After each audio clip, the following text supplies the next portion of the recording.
In the 1960s, the commercial sky belonged to America.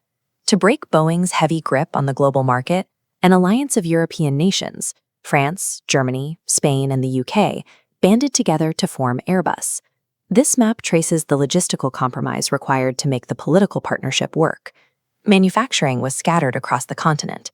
Tails were stamped in Germany and Spain, wings milled in the UK, and fuselage sections built in France, all needing to be routed to a final assembly line in Toulouse.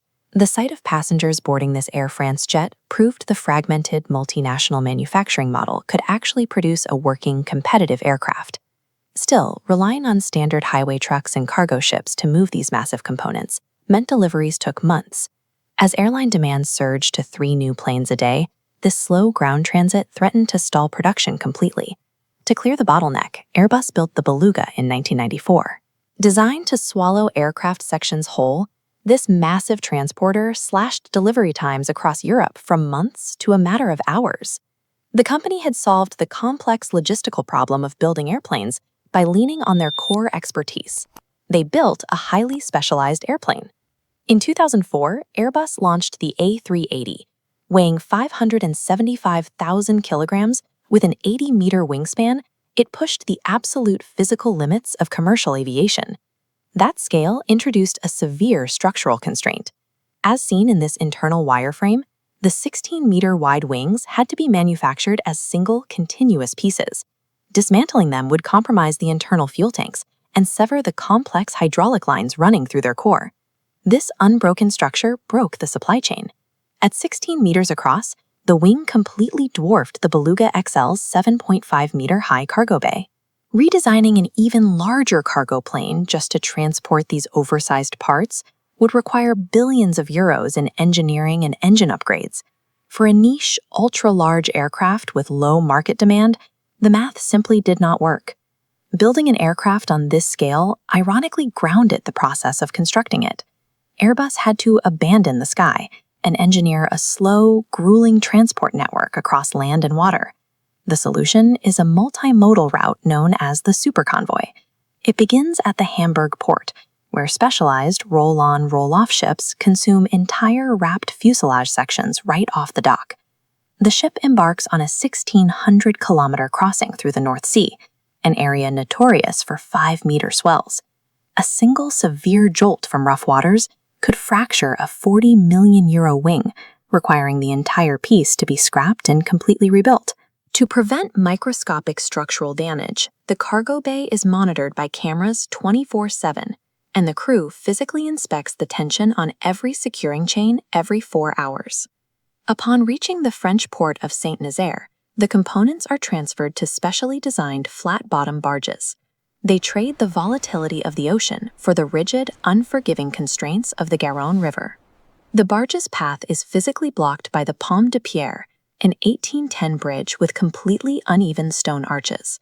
The convoy must thread the components through a single, 19-meter-wide opening, leaving only inches of lateral clearance on either side.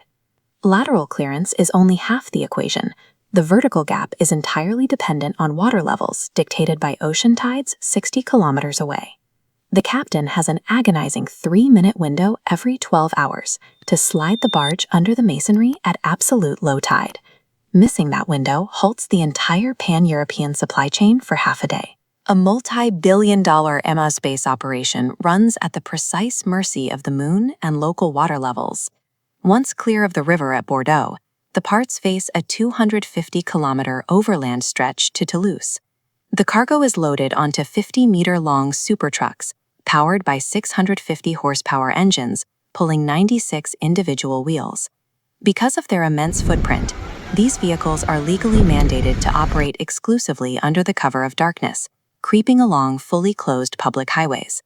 Navigating straight highways is manageable, but pulling a 32-meter wing overhanging the trailer by 15 meters through the tight roundabouts of medieval French towns requires millimeter precision. A 40-person escort team of engineers and local police march alongside the convoy. They manually guide the fragile wingtips as they pass mere centimeters from street lamps, ancient oak trees, and the roofs of civilian homes. Constructing an aircraft designed to shrink the globe requires physically fighting through the tightest, oldest corners of rural Europe, one roundabout at a time. Finally, the components arrive at the Toulouse assembly unit. Here, inside this massive facility, high-tech laser alignment systems and massive yellow overhead cranes begin to stitch the continent's scattered pieces together. Fusing this leviathan requires immense mechanical effort. Technicians drive over 19,000 individual rivets to secure the main fuselage sections, and 4,000 more just to lock the massive wings into place.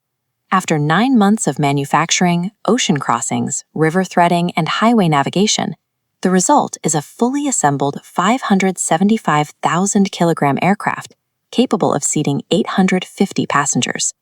Despite the monumental effort required to build it, only 251 A380s were ever produced. The plane's massive scale made it difficult for most airlines to operate profitably, leaving half the entire fleet to a single buyer, Emirates. While the A380 remains a commercial outlier, its logistical network proved that 4 nations could synchronize their infrastructure to move thousands of tons across a continent, 1 centimeter at a time.